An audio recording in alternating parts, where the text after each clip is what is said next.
एक समय था जब हर एक लड़का तेरे नाम के सलमान खान की तरह हेयर कट करवा रहा था, पर अब वही हेयर कट एक मजाक बनकर रह गई है। दोस्तों, कुछ इसी तरह हमेशा से फैशन की दुनिया बदलती रही है। पतली कमर होना आज भी एक फैशन ट्रेंड है। इसके लिए आज भी कई लोग अपने पेट पर कॉर्सेट बांधते हैं, लेकिन 16वीं शताब्दी के लोग पतली कमर के लिए इस पागलपन को नेक्स्ट लेवल पर ले गए। उस समय कुछ यूरोपियन देशों में महिलाओं की कमर पर कॉर्सेट इतना ज्यादा टाइट बांधा जाता था कि इनकी बॉडी किसी गुड़िया की तरह दिखने लगती थी। इस अननेचुरल ट्रेंड की वजह से लड़कियों के इंटरनल ऑर्गन्स पर बहुत बुरा प्रभाव पड़ता था और कई प्रकार की बीमारियों की शिकार हो जाती थीं और कई मामलों में कसकर बांधे गए कॉर्सेट से उनकी हड्डियां तक टूट जाती थीं। ऐसा नहीं है कि इतिहास में लोग कॉर्सेट से जुड़ी इन बीमारियों से अजनबी थे, लेकिन फिर भी सब कुछ जानते हुए भी वह अपनी लड़कियों के पेट पर कॉर्सेट मात्र 12 साल की उम्र में ही बांधना शुरू करवा देते थे। और कॉर्सेट का यह फैशन इतना भयानक था कि साल 1860 के दौरान पेरिस के एक अखबार में खबर आई कि इसे बांधने से एक लड़की की अंतड़ियां टूटकर उस लड़की की हड्डी लीवर में जा घुसी, जिस कारण उस लड़की की मौत हो गई। बता दें, अभी भी कुछ महिलाएं खास मौके पर कॉर्सेट बांधती हैं, हालांकि ये कॉर्सेट पहले जितना टाइट नहीं होता है। कहते हैं आवश्यकता ही आविष्कार की जननी है। फैशन की दुनिया भी एक हद तक इसी नियम पर चलती है। कई बार लोग समय अनुसार अपना फैशन ट्रेंड बदल लेते हैं। कुछ ऐसा ही दूसरे विश्व युद्ध के दौरान हुआ है। उस समय दुनिया के ज्यादातर देश नायलॉन की कमी से जूझ रहे थे, क्योंकि युद्ध के चलते हर देश नायलॉन की खपत अपने सैनिकों के काम आने वाली चीजों पर कर रहा था। ऐसे में वो महिला ज्यादा परेशान थी जिन्हें फैशन के लिए अपने नीचे की होश पहननी थी। जब नायलॉन की कमी की वजह से उन्हें बाजार में पैंटी होश नहीं मिली तो एक नया ही फैशन चल पड़ा। इन महिलाओं और लड़कियों ने अपनी टांगों पर पैंटी होश जैसी चित्रकारी करवानी शुरू कर दी।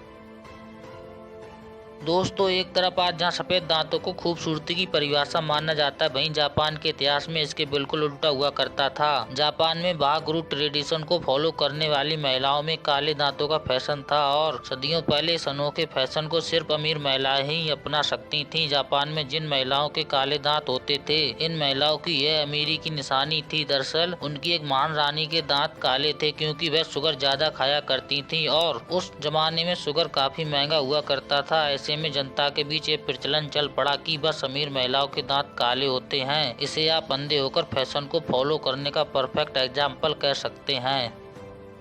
टाइट जींस पहनकर आपको थोड़ी परेशानी तो होती होगी, लेकिन फिर भी फैशन है तो करना पड़ता है। अगर आपको जानना है कि फैशन में इंसान किस हद तक तकलीफ में रह सकता है, तो इसका जवाब चीन की उन महिलाओं से मिलेगा जिन्होंने पूरी जिंदगी अपने पैरों को कपड़ों से बांध कर रखा है। जी हाँ दोस्तों, यह भी एक फैशन ही था कि महिलाओं के पाँव का साइज 10 सेंटीमीटर से ज्यादा नहीं होना चाहिए। 20वीं सदी तक चीन के रईस घरों में पैदा होने वाली लड़कियों के पाँव बचपन में ही कपड़ों की पट्टियों से जकड़कर बांध दिए जाते थे। इस दर्दनाक प्रक्रिया में उनके पैरों की उंगलियां तक टूटकर मुड़ जाती थीं, जिससे वो अपने पैर सिल्क से बने हुए छोटे छोटे जूतों में डालकर हर समय सुंदर दिखाई देती थीं। मतलब उस दौर में चाइना के मर्द शायद इसे ही सुंदरता मानते थे, जिस सुंदरता को हासिल करने के लिए ये महिलाएं पूरी उम्र के लिए अपंग होने को तैयार थीं। बता दें, इस फैशन की शिकार कुछ महिलाएं आज भी चाइना में मौजूद हैं, जिन्हें चलते हुए देखकर बेशक आपके पैरों में भी दर्द शुरू हो जाएगा।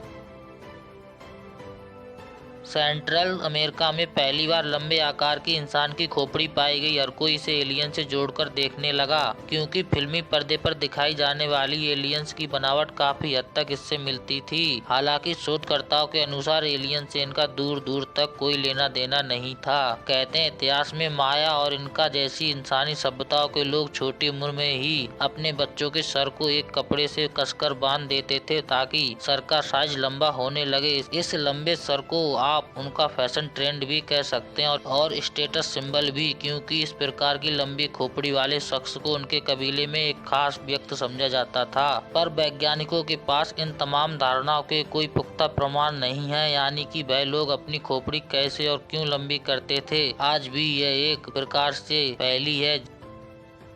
म्यांमार की पदोंग महिलाएं सदियों से एक अजीब फैशन ट्रेंड को फॉलो कर रही हैं और ये फैशन है लंबी गर्दन का। बचपन से ही इनको कंधों से सटा हुआ एक ऐसा नेकलेस पहनाया जाता है जो कि समय के साथ गर्दन को हद तक लंबा कर देता है। अब इस बात को समझ पाना थोड़ा कठिन है कि लंबी गर्दन होना आखिर फैशन कैसे हो सकता है। कुछ लोग कहते हैं कि पुराने दौर में शेर जैसे शिकारी जानवरों से गर्दन का बचाव करने के लिए इस प्रकार के नेकलेस का उपयोग चालू हुआ था, लेकिन कुछ लोगों की माने तो किले में अपहरण के डर से महिलाओं ने अपनी गर्दन को लंबा करना शुरू किया था ताकि खतरे को वो दूर से ही देख सकें। खैर, वजह चाहे जो भी रही हो, लेकिन इसकी वजह से गर्दन की हड्डियां और मांसपेशियों पर बुरा प्रभाव पड़ता है। लेकिन इसके बावजूद ये महिलाएं इस अनोखे फैशन को आज भी अपने जीवन का हिस्सा बनाए हुए हैं।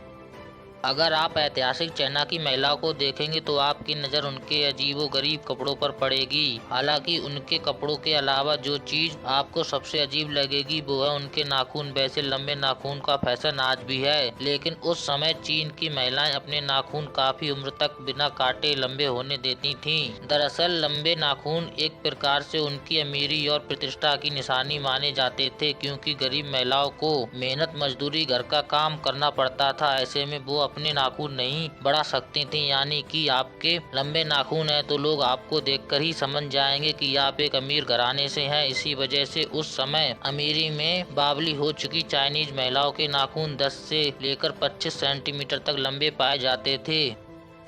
लॉन्ग हॉर्न म्यांग में रहने वाली एक छोटी सी जनजाति की महिलाएं अपने सिर पर लगभग 6 किलो के बालों का पाड़ लिए घूमती हैं ताकि वो अपने लोगों के बीच खूबसूरत दिखें। हालांकि बालों का यह पाड़ उनके खुद के नहीं होते हैं, बल्कि यह बाल उनके पूर्वजों के होते हैं। पीढ़ी दर पीढ़ी वो बाल अपनी बच्चियों को देते हैं, जिन्हें बांधने के लिए लकड़ी की डंडी के साथ उनका इस्तेमाल किया जाता है और फिर ये सिर पर बालों से बने सींग की तरह दिखने लगते हैं। पुराने दौर में वहाँ की महिलाओं को हर दिन इसी तरह से रहना पड़ता था, लेकिन जवान महिलाएं इन्हें विशेष अवसरों पर पहनती हैं। तो दोस्तों, ये थे इंसान के इतिहास के सबसे अजीबो गरीब फैशन।